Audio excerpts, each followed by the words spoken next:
December 2025. Inflation. Still 2.7%. The Fed cut interest rates 3 times this year. The president promised to bring down the cost of living. Your grocery bill? Still painful. Something's not adding up. And I've got the receipts. I'm Marcus Webb, and I've been tracking economic policy for 20 years. What I'm seeing right now, let's just say the data tells a very different story than what you're hearing from Washington.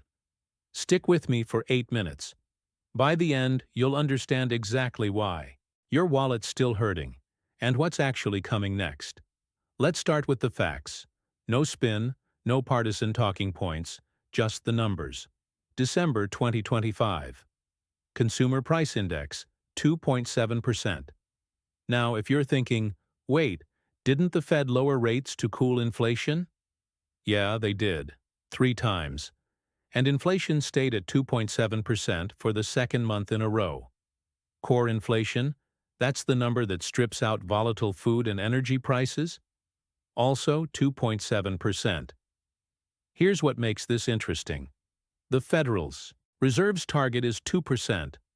We've been hovering around this 2.7% mark since mid-2024. The central bank cut rates specifically to stimulate the economy without triggering more inflation.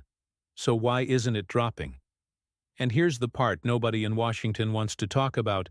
Trump campaigned on lowering your cost of living. Direct quote, "I will bring prices down." That was the promise. So what happened? Let me show you the 3 forces at work here, and why at least one of them is about to make things worse. First, tariffs, Trump's signature trade policy.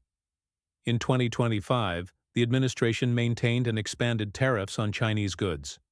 The theory: bring manufacturing back to America, protect American jobs, strengthen our position against Beijing.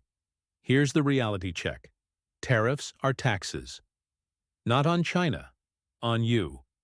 When the U.S. government slaps a 25% tariff on Chinese steel, American companies importing that steel pay the tariff. Then they pass that cost to you. It's Economics 101. I pulled data from the Tax Foundation. They estimate Trump's tariff policies added approximately $200–300 per year to the average American household's expenses in 2024–2025. That's your money. Now here's where it gets messier. In late 2025, companies started warning investors, we're going to pass tariff costs to consumers in 2026.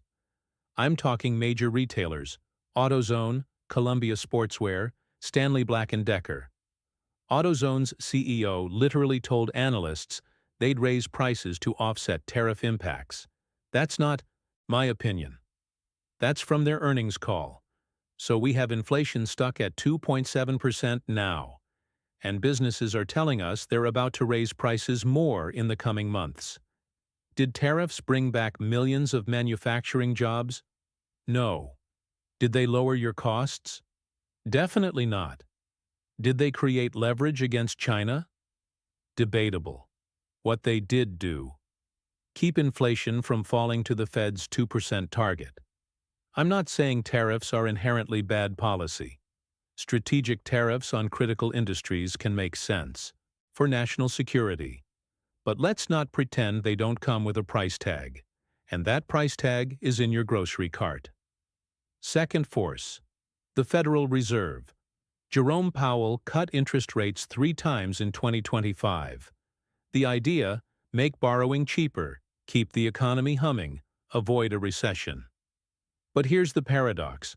When you cut rates, you make money cheaper. Cheaper money means more spending. More spending can increase inflation, especially if supply can't keep up with demand. So the Fed is walking a tightrope. Cut too much, inflation goes up. Don't cut enough, the economy stalls.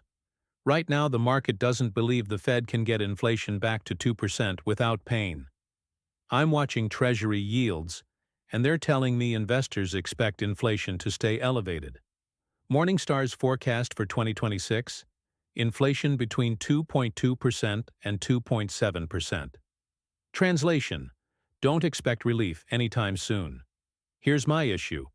The Fed has been saying inflation is under control for months, but 2.7% isn't under control when your target is 2%. That's a 35% overshoot. And everyday Americans feel it. Your rent didn't drop. Your car insurance didn't drop. Your electricity bill didn't drop. The Fed can control interest rates. They can't control the supply chain, energy costs, or government spending. And that's the problem. Third force, and this one hits both parties. Government spending. The U.S. federal deficit is massive. We're running deficits north of $1.5 trillion annually. That's money the government is borrowing and pumping into the economy. When the government spends more than it takes in, it injects demand into the economy. More demand with the same supply? Prices go up. That's inflation. Trump ran on fiscal conservatism in 2016. The deficit grew.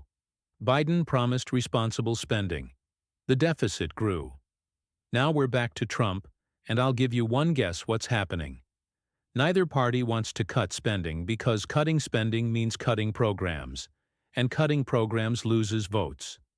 So instead, we get this: endless deficit spending, the Fed trying to control inflation with one hand while the government fans the flames with the other.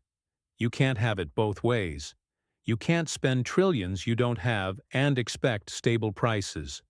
This is the part that frustrates me. Both sides know this. They just don't care, because the consequences won't hit until after the next election cycle. So where does that leave you? Here's my forecast based on the data. Short term. Next 6 months. Expect inflation to stay in the 2.5–2.7% range. Companies are raising prices to offset tariff costs. The Fed might hold rates steady or cut once more, but they're running out of room to maneuver. Medium term, 2026. If tariffs expand or if government spending increases, inflation could tick back up toward 3%. If the economy slows, we might finally see it drop toward 2%. But that means job losses and recession risk. What you can control. Don't wait for Washington to fix your cost of living. They won't. Lock in fixed-rate debt if you can. Variable rates are a gamble right now. Build an emergency fund. If inflation stays high and the economy slows, you need a cushion. Diversify income streams. Single-income households are vulnerable in this environment. I've seen this cycle before.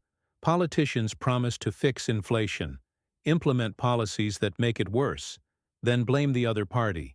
It's predictable. Trump promised lower costs. The data shows costs didn't drop. That's not partisan. It's just math. Here's the bottom line. Inflation at 2.7% isn't a disaster. But it's not victory either. And when the guy who campaigned on lowering your costs can't move the needle after 2 years, you deserve to know why. Tariffs are taxes on you. Fed rate cuts aren't magic. Government spending creates inflation. You can't have cheap goods, protectionist trade policy, and low inflation. Pick 2. I'll keep tracking this. If inflation drops, I'll report it. If it spikes, you'll hear it here first. Drop a comment. Are you feeling inflation in your daily life, or do you think this is overblown? I read every one. Hit subscribe if you want data-driven analysis without the partisan cheerleading. I'm Marcus Webb, and I'll see you in the next investigation.